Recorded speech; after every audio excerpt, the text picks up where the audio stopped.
Makapanayam naman natin ngayon ang spokesperson ng impeachment court na si Attorney Reginald Tonggol. Magandang umaga po. Magandang umaga, Igan.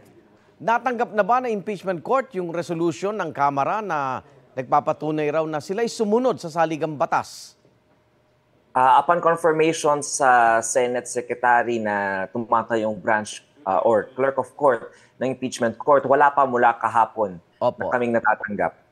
Hindi muna tinanggap din ng Kamara yung ibinalik na articles of impeachment hanggat hindi raw sinasagot ng Senate Impeachment Court yung mga clarification ng House Prosecution Panel.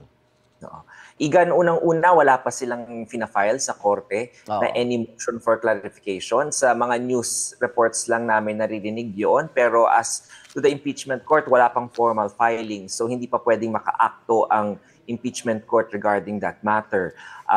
Tapos dun sa hindi naman nilang pagtanggap, wala namang ibinabalik technically sa kanila. It's just a constructive referral back to them para lang mapabilis ang proseso. At kung ma-comply na nila yon, edi umusad na ulit yung mangyayari sa impeachment.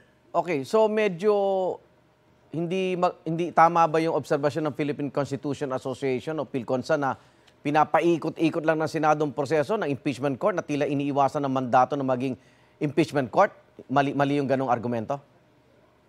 Para sa impeachment court po, wini-welcome yung mga ganyang mga komento at saka mga legal views ng iba't ibang mga tao as part of the political process po ng impeachment na hindi lamang po na legalistic. Sa ordinaryong mga kaso po, bawal po usually na atakihin ang mga desisyon ng isang Supreme Court, for example, no? Kung mako-contempt ka dyan. Pero ngayon po dito, dahil political process po to at sui generis, sinahayaan po yan ng impeachment court for the meantime dahil nakaka-mature po yan ng democracy natin.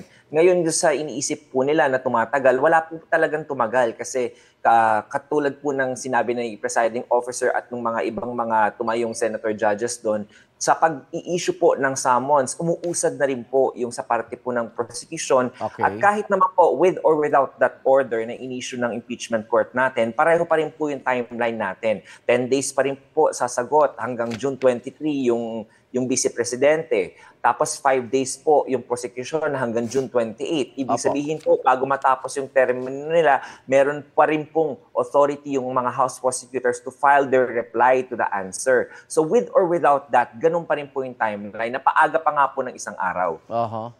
So tatawid na ito ng 20th Congress?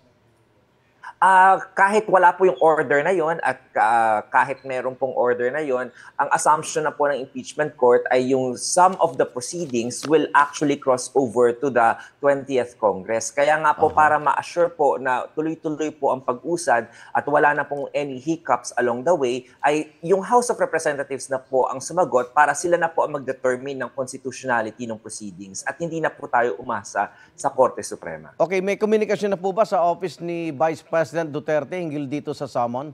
May balita na po kayo? In-acknowledge na po nila yung pagka-receive po nila ng summons. So umaandar na po tayo ng 10 days hanggang June 21 po. Pero Sabado po yun. So June 23 po yung inaasahan natin na filing po nila ng answer or any pleading po na iniisip ng depensa nila na i-file po sa impeachment court. Maraming salamat, Impeachment Court Spokesperson Attorney Reginald Tonggol. Maraming salamat. Igan, mauna ka sa mga balita, mag-subscribe na sa GMA Integrated News sa YouTube para sa iba't ibang ulat sa ating bansa.